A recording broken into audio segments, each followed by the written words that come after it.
Highway पर सड़क हादसा, क्लोरीन के ट्रॉले में ट्रक घुसा।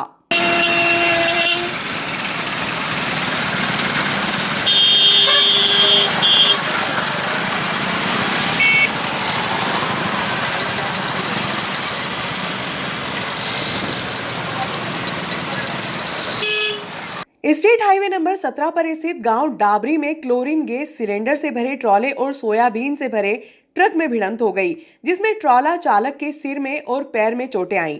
ट्रांसपोर्ट के कर्मचारियों ने घायल को अस्पताल में भर्ती करवाया। सूचना मिलने पर डायल 100 बिरला ग्राम और मंडी पुलिस मौके पर पहुंची।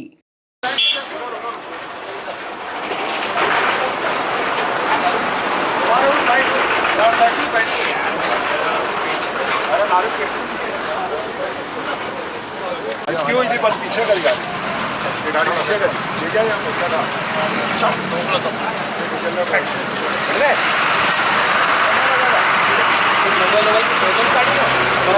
स्टेट हाईवे नंबर 17 पर स्थित गांव डाबरी के समीप अग्रवाल पेट्रोल पंप के सामने बुधवार की सुबह लगभग 10 बजे अनियंत्रित गति से उज्जैन की ओर से आ रहा सोयाबीन से भरा हुआ ट्रक क्लोरीन गैस सिलेंडर से भरे हुए ट्रॉले में जा घुसा, जिससे ट्रॉला चालक स्टीयरिंग और सीट के बीच में फंस गया।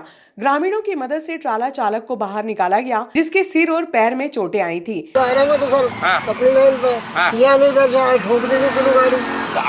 किधर जा रहे थे? ये किस साइड से आया? ये इधर से आ रहा था। कौन से ट्रांसपोर्ट से भरी हुई है गाड़ी? चलो इनका मोबाइल राहुल देख। प्रत्यक्षदर्शियों के अनुसार ट्राला क्रमांक RJ09GH 4032 का चालक शराब के नशे में धुत था। जब ग्रामीणों ने उसे पकड़ने का प्रयास किया तो वह खेत के रास्ते से भागने में सफल हो गया। क्लोरीन गैस सिलेंडर से भरा हुआ ट्राला क्रमांक RJ02 CB4300 अपने निर्धारित गति से चल रहा था। सूचना मिलने पर डायल 100 के प्रमोद पायलट दिलीप पोरवाल, बेलाग्राम पुलिस थाने के जितेंद्र सिंह सेंगर, मंडी थाने के संदीप यादव मौके पर पहुंचे। संघवी ट्रांसपोर्ट के राहुल ने घायल चालक को उपचार के लिए सरकारी हॉस्पिटल में भर्ती करवाया। ये इधर से उज्जैन तरफ से स्पीड में आ रही थी गाड़ी। ये पीछे वाला जो हुआ वो आराम से ही आ रहा था। इसने दारू पी रखी थी। इसने जैसे ठोकी, मैं 10 कदम दूरी था इस गाड़ी से। उसको पकड़ने गए ड्राइवर को, इधर कूद के मैं भाग गया हूँ। फिर उस आदमी को निकाला, गाड़ी एक ड्राइवर था उससे गाड़ी पीछे करवाई। मैं फिर उस आदमी को निकाला अंदर। वो शायद अंदर है या ले गया हूँ उसको। क्या न दारू भी होगा। सड़क हादसे के दौरान स्टेट हाईवे पर कुछ समय के लिए जाम की स्थिति निर्मित हो गई। क्रेन की मदद से दोनों वाहनों को मुख्य मार्ग से अलग किया गया।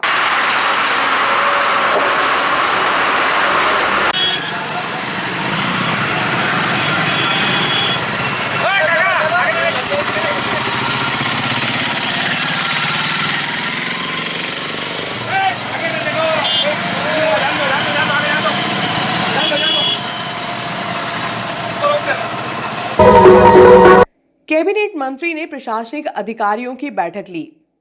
राख के ढेर में दबने से अजय चंद्रवंशी की मौत के मामले में बुधवार की दोपहर में कैबिनेट मंत्री सुल्तान सिंह शेखावत ने सर्किट हाउस में एसडीएम आशुतोष गोस्वामी, सीएसपी पिंटू कुमार बघेल सहित अन्य प्रशासनिक अधिकारियों की बैठक ली।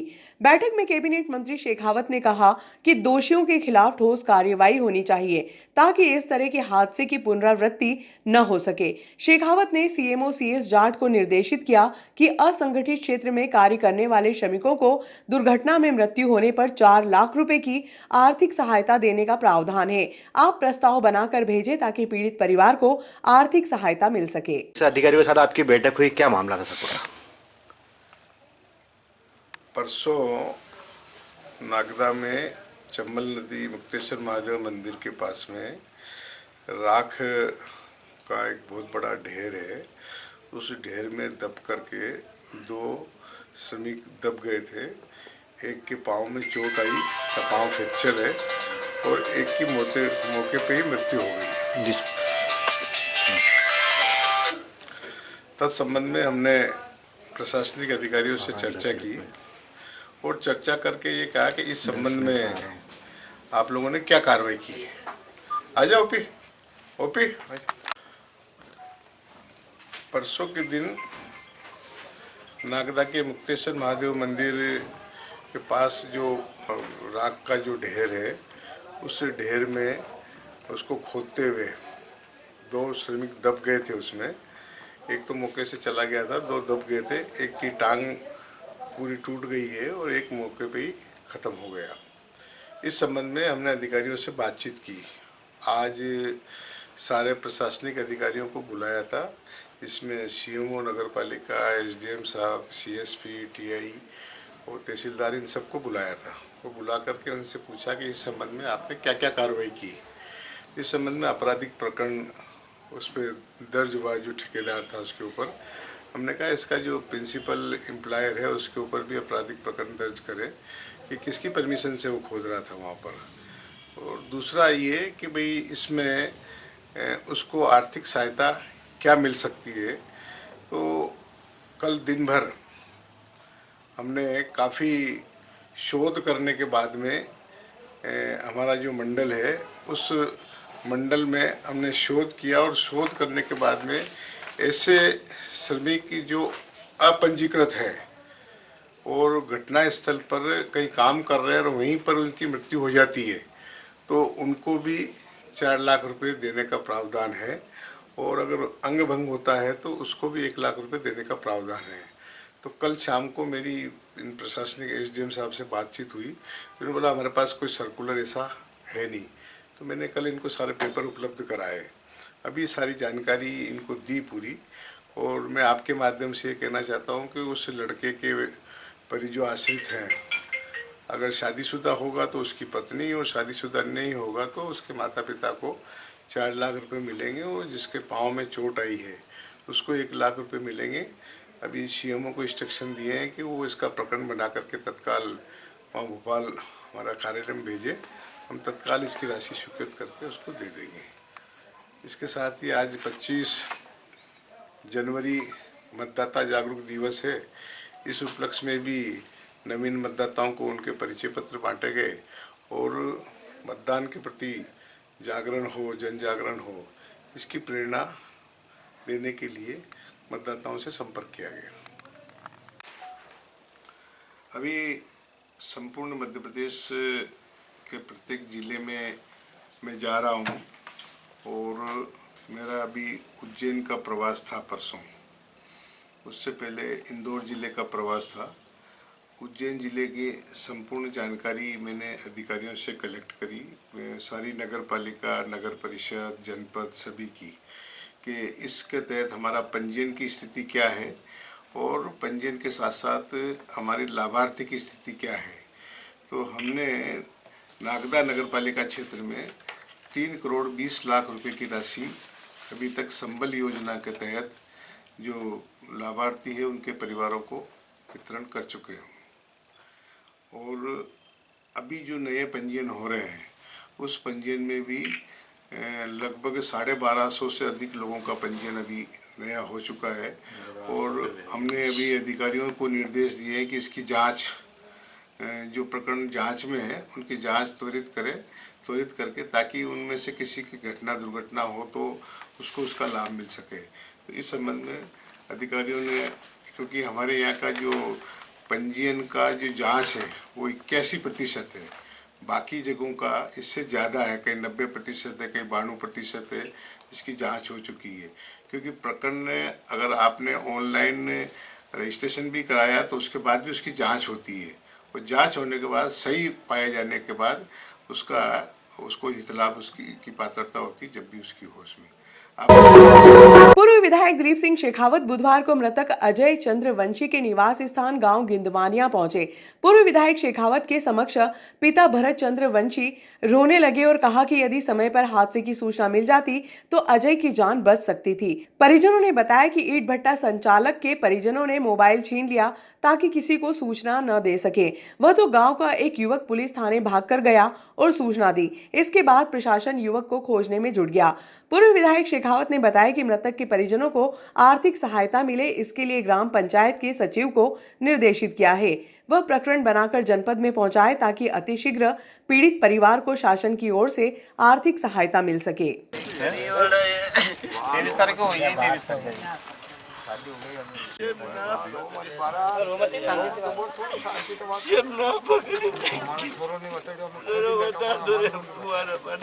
1.5 घंटा से मेरे को भला मजो को गली करागा पर 4 घंटा सोरा देना चलो रोए मत गलत बात तो करे 4 घंटे से सोरा दे मैं नहीं था वो तो किसको कहने की जरूरत है? यहाँ से 1-1:30 बजे का काम हो गया तो वो उसने कहीं की खबर नहीं करी। पास में हमारा गांव का लड़का था, उसने दीदी की बात सुनी, वो आके बोला कि तुम्हारे जो अजय है वो अजय दब गया है। नागदा के अंदर राख के ढेर में दबने से युवक की मौत हुई है। इसमें आप पीड़ित के घर पर आज संवेदना व्यक्त करने के लिए पहुंचे हैं। सर, क्या मामला है? ये जो घटना है, ये घटना बहुत दुर्भाग्यपूर्ण है। और जैसा मैं भी ये जो पीड़ित परिवार इनसे मिला तो शादी भी अभी उसकी अभी हुई थी बच्चे की, बिल्कुल नौजवान बच्चा था और शायद अभी उनको डिलीवरी भी होने वाली है। चूँकि घटना बहुत ही दुर्भाग्यपूर्ण घटना है और चूँकि जाने वाला व्यक्ति तो कभी वापस नहीं आता है, लेकिन मैंने श्रम विभाग के अधिकारियों से उज्जैन और भोपाल बातचीत करी है। इसमें चूँकि मैंने पता लगाया तो इनका संबल में पंजीयन नहीं है। अगर संबल में पंजीयन होता तो भी मैंने कहा व्यक्ति को हम वापस नहीं ला सकते, लेकिन चूँकि उनकी पत्नी भी अभी शादी हुई थी, डिलीवरी होने वाला, और एक पूरा लंबा जीवन है उनका। सरकार योजना इस प्रकार की निकलती है कि एक सहारा बने उनके परिवार के लोगों के। इस प्रकार की मदद से मैंने उज्जैन बात करी। मैंने भी पंचायत सचिव को भी कहा है कि अपंजीकृत श्रमिक अगर इस प्रकार की कोई घटना होती है और उसका पंचनामा और सारी शासकीय प्रक्रियाओं को पूर्ण करने के बाद में तकरीबन 4 लाख रुपए के आसपास की मदद शासन देती है। मेरी उज्जैन भी बात हो गई है, भोपाल भी बात हुई और पंचायत सचिव को भी मैंने कहा कि बहुत जल्द इसके प्रस्ताव बना के और जनपद के अंदर कर दे, ताकि वो एक आवेदन वहाँ पे चले जाएगा। तो ये सारी राशि लेकर हम इस परिवार को एक छोटा सा एक मदद रहती है सरकार की तरफ से, ताकि इस परिवार को एक संबल मिल सके। सर, कृषि के क्षेत्र में भी कई किसान दुर्घटना का शिकार हो जाते हैं सर, उसमें कोई क्या रहता है, योजनाएं सरकार की बहुत सारी रहती है, लेकिन अज्ञानता कहो या जानकारी का अभाव कहो, उसके कारण बहुत सारी। और आपने देखा होगा जब मैं 2013 से 18 में विधायक था तो कृषि कार्य करते हुए कई लोगों को करंट लग जाता था, कोई लोग दवाई छिड़कते हुए असमय मृत्यु उनकी हो जाती थी। कई लोग मान लो सिंचाई कर रहे हैं, कुएं के अंदर गलती से गिर जाते थे और उस परिस्थितियों में दुर्घटनावश उनकी असमय मृत्यु हो जाती थी। और ये जब मैंने अधिकारियों की एक बार बैठक ली और पता करा तो मुझे पता लगा कि उसमें भी जैसे थ्रेशर में कई लोग फसल निकालते हुए थ्रेशर में ही चले जाते हैं।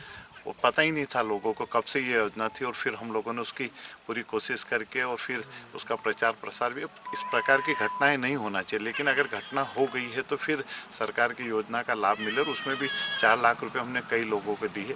मैं फिर कहूँगा कि ये घटना बहुत दुर्भाग्यपूर्ण घटना, इस प्रकार की घटनाएं नहीं होना चाहिए। मैं पूरी तरीके से भारतीय जनता पार्टी की सरकार इस पूरे परिवार के साथ में। क्षेत्र में फ्लाइज चोरी को लेकर एक बड़ा गिरोह सक्रिय है, उस गिरोह के ऊपर भी नकल कसी जाएगी सर? बिल्कुल कसी जाएगी इस प्रकार की जो है, क्योंकि ये एक नौजवान जब जाता है तो संपूर्ण समाज को, परिवार को नहीं, संपूर्ण समाज को उसकी क्षति होती है। तो इस प्रकार की घटनाएं की पुनरावृत्ति नहीं हो, उसके लिए जो भी प्रयास किए जाएंगे वो किए जाएंगे। अखिल भारतीय श्री बलाई महासभा के तहसील अध्यक्ष ओम प्रकाश परमार के नेतृत्व में बुधवार को एसडीएम आशुतोष गोस्वामी को ज्ञापन सौंपा गया।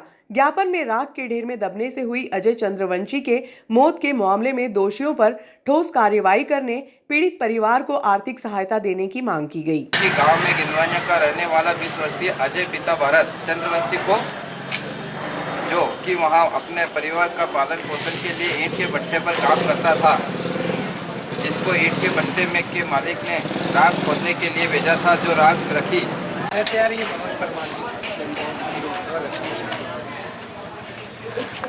अखिल भारतीय भलाई महासंघ के द्वारा एसडीएम कार्यालय में आकर यह ज्ञापन मुझे दिया गया है। इसमें मुख्य रूप से दिनांक 23 जनवरी को एक जो दुखद हादसा हुआ था, जिसमें गिनवानिया निवासी अजय पिता भारत की असमय मृत्यु एक दुर्घटना में हो गई थी, जिसमें कि फ्लाई ऐश का जो पूरी था उनके ऊपर गिर गया था, तब पर उनकी मृत्यु हो गई थी। इस संबंध में अखिल भारतीय भलाई समाज के द्वारा यहाँ ज्ञापन में यह डिमांड की गई है, मांग की गई है कि उनको मुआवजा दिया जाए उनके परिवार को, उसके साथ में एक परिवार के सदस्य को नौकरी पर भी रखा जाए। उन जो ग्रासिम उद्योग है उसकी फ्लाई ऐश का उल्लेख करते हुए इनके द्वारा कार्रवाई की मांग की गई। इस संबंध में हम लोग दो तरह से इसमें कार्रवाई की जा रही है। इसमें जहाँ तक मुआवजे की बात है, शासन की योजना अंतर्गत संगठित कामगार बोर्ड के जो अध्यक्ष के माध्यम से भी जो सर्कुलर्स आए हैं उसके अंतर्गत शिव नगर पालिका परिषद नागदा की ओर से सहायता राशि प्राप्त होगी। इसके अतिरिक्त भी शासन की कोई अन्य जो मद होगा उससे शासन की सहायता कराने के लिए हम लोग तत्पर हैं। और जहाँ तक दूसरी बात है, उसमें प्रकरण दर्ज किया गया थाना प्रभारी नागदा के द्वारा, उनके द्वारा इस प्रकरण का विश्लेषण करके इसमें जो कार्रवाई है वो प्रचलित है और अन्य कोई भी ऐसा कुछ निकल के आता है तो उसमें कार्रवाई करेंगे। आंगनवाड़ी कार्यकर्ताओं सहायिकाओं की हड़ताल, विधायक गुर्जर ने हर संघर्ष में साथ रहने का दिया आश्वासन। आंगनवाड़ी कार्यकर्ताओं सहायिकाओं व मिनी आंगनवाड़ी कार्यकर्ताओं की विभिन्न मांगों के लिए मुख्यमंत्री को तत्काल अवगत करवाया जाएगा। साथ ही आगामी विधानसभा सत्र में इनकी मांगों को उठाया जाएगा तथा आने वाले विधानसभा चुनाव में कांग्रेस के घोषणा पत्र में प्रमुख मांगों को सम्मिलित करवाने का प्रयास करने का आश्वासन बुधवार को विधायक निवास स्थान का घेराव करने पहुंची आंगनवाड़ी कार्यकर्ताओं व सहायिकाओं को विधायक दिलीप सिंह गुर्जर ने दिया। एरियल के साथ भुगतान किया जाए। राज्य सरकार को केंद्र सरकार से समन्वय कर आंगनबाड़ी कार्यकर्ता सहायिका और मिनी आंगनबाड़ी कार्यकर्ता की नियुक्ति की भर्ती प्रक्रिया के नियमों में संशोधन करते हुए मानदेय या मान सेवा की जगह नियमित व सीधी भर्ती किए जाने की प्रक्रिया बनाई जाए। जब तक नियुक्ति प्रक्रिया में संशोधन नहीं किया जाता है तब तक आंगनबाड़ी कार्यकर्ताओं सहायिका और मिनी आंगनबाड़ी कार्यकर्ताओं के मानदेय अतिरिक्त मानदेय में केंद्र से निर्धारित महंगाई भत्ते को लागू कर भुगतान किया जाए। कम से कम 18,000 रुपये और 9,000 रुपये कार्यकर्ता सहायिकाओं को मानदेय का भुगतान किया जाए। सभी आंगनबाड़ी कार्यकर्ता सहायिका और मिनी आंगनबाड़ी कार्यकर्ताओं को विभाग की ओर से कम 50,000 रुपये का स्वास्थ्य बीमा कराया जाए एवं सभी आंगनबाड़ी मिनी आंगनबाड़ी कार्यकर्ताओं को आयुष्मान योजना की पात्रता में शामिल किया जाए एवं ग्रेजुएटी की सुविधा उपलब्ध कराई जाए। महिला बाल विकास के अतिरिक्त किसी भी अन्य कार्य में ड्यूटी नहीं लगाई जाए, जिससे आंगनबाड़ी कार्यकर्ता सहायिका और मिनी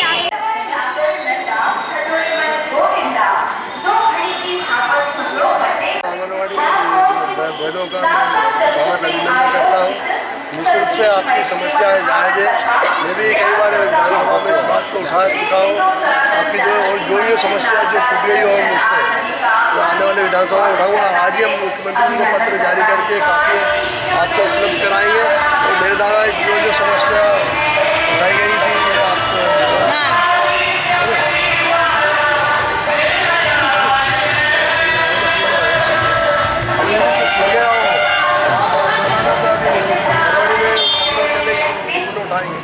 आज ही हम मुख्यमंत्री को पत्र देंगे, काफ़ी आपको पहुँचा देंगे कि आपकी समस्या तत्काल हल करें। यदि आप आंदोलन करें, आपके आंदोलन को हमारा पूर्ण समर्थन रहेगा। हम अभी कमलनाथ जी से भी बात करेंगे कि आने वाले जो कांग्रेस का घोषणा पत्र है उसमें आपकी मांगों को भी सम्मिलित करें। जैसे सरकार बनते से आपकी समस्या है हल हो, ऐसा हम पूरा प्रयास करेंगे। धन्यवाद।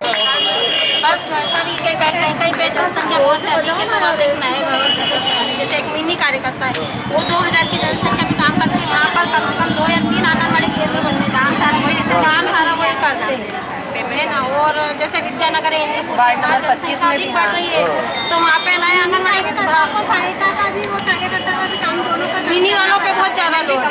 और सबसे ज़्यादा काम ही आप लोगों को